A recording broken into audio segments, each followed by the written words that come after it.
Hello, my fellow broke aristocrats. It's me, Dr. Whimsy, and today I'm having a conversation about something that I so do not look forward to, but I'm going to try and make it as fun as I can, and that is the dreaded No Spend January.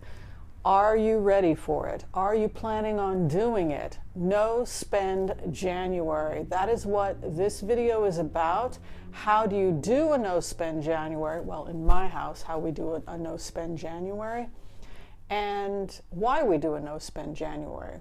Usually in December, people in the frugal community have been pretty careful about spending. You may have had sinking funds.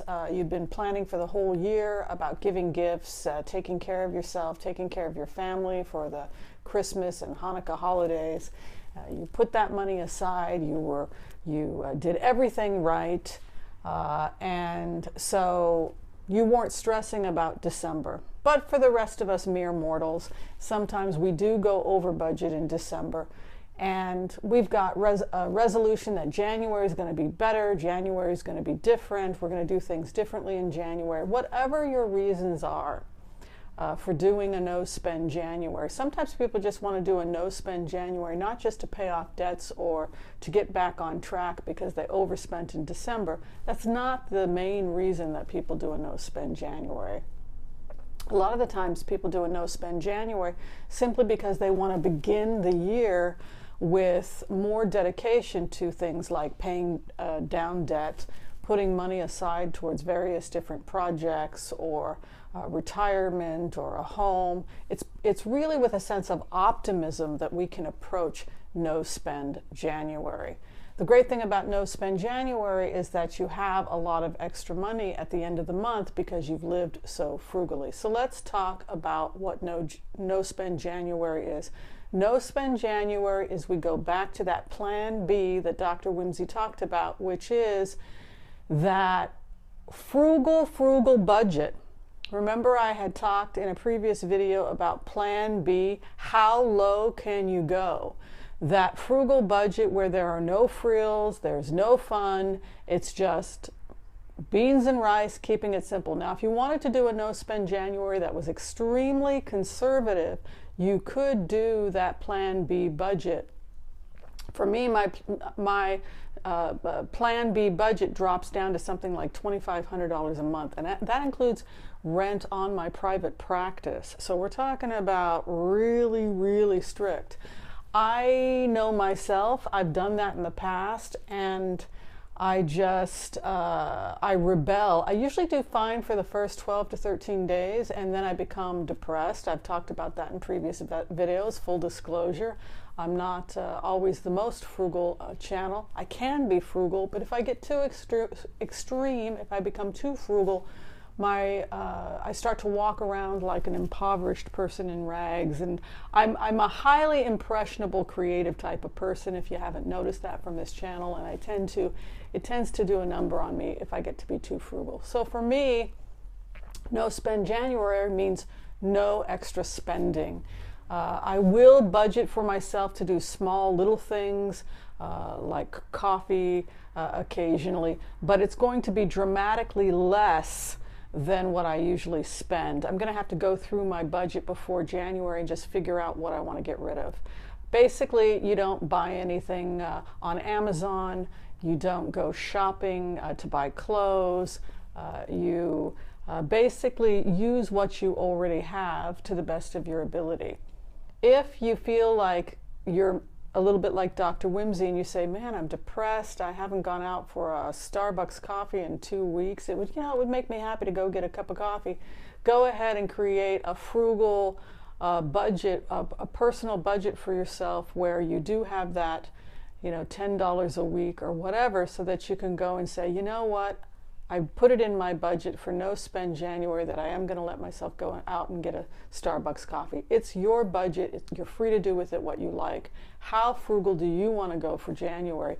I personally have decided to allow myself to buy little tiny things like an occasional coffee. But for the most part, I am going to be pretty strict. In terms of how do you use whatever you already have in order to reduce spending, I always tell people to start in the kitchen. I've talked about this in previous videos. That means going through the pantry. More than likely, because of the holidays, you overshopped, and so January is a great opportunity to eat your way through all of that extra food. So I would start with budgeting your groceries. That is the first thing that I would advise you to do, and that's certainly the first thing that I'm going to be doing here at the Broke Aristocrat house. I'm going to go through that pantry. I'm going to figure out what we have. Plenty of rice. We're actually plenty of beans. We actually ate our way through the rice, and I'll be upping the videos on beans and rice because people have said beans and rice recipes, beans and rice recipes. I literally know hundreds of beans and rice recipes, and I'm more than happy to show you what Nurse Amanda and I will be eating in No Spend January if you'd like to get some great recipes on beans and rice. We literally, I'm not kidding, we have hundreds and hundreds of recipes, beans and rice.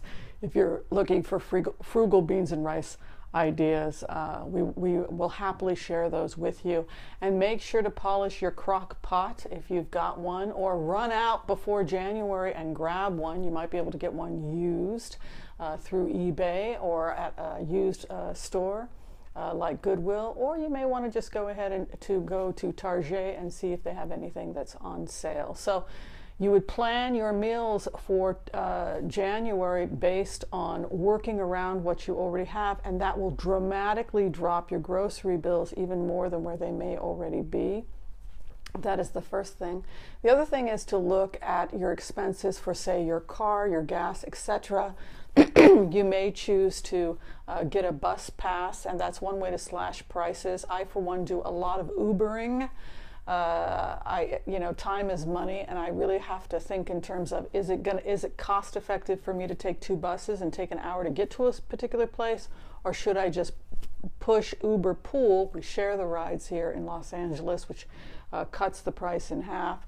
I'm always looking at that time versus upfront expense. If your time is money, and if you're losing money from a frugal activity, then be sure to calculate for that in your No Spend January.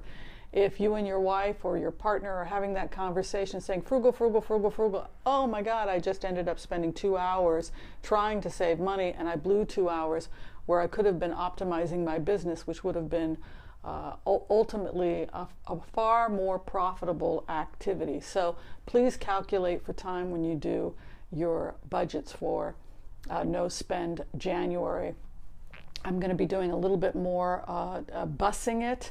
I will go ahead and get myself that bus pass, but I have to always tweak it because January I'm anticipating that my private practice is going to be packed, slammed, thank God, I'm not complaining, but I'm going to be running back and forth between office, patient, pharmacy, etc., dealing with patients, and so I have to take that into consideration when I calculate things like travel, bus fare, etc.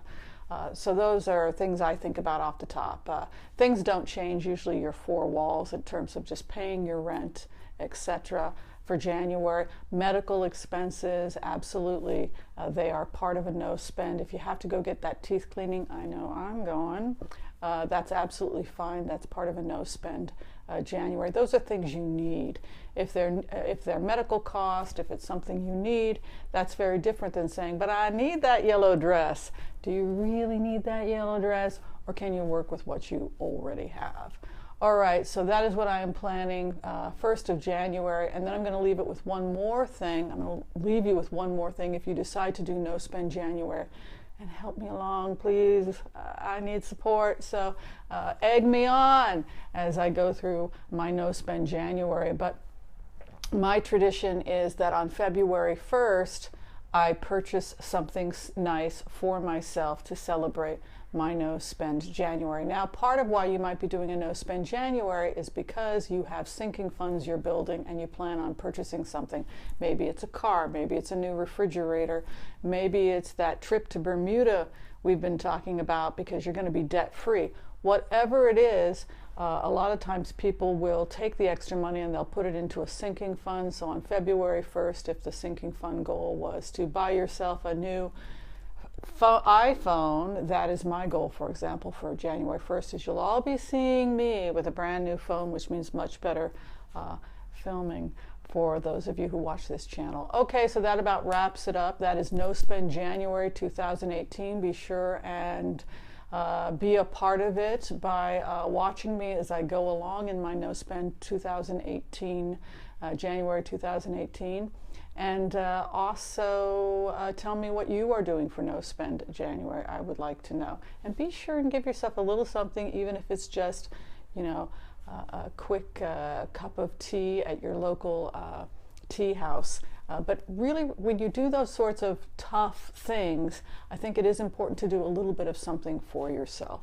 All right, thanks for watching this video of Broke Aristocrats. Be sure and share, like, subscribe, and do like I always say, love yourself, take care of yourself. I worry.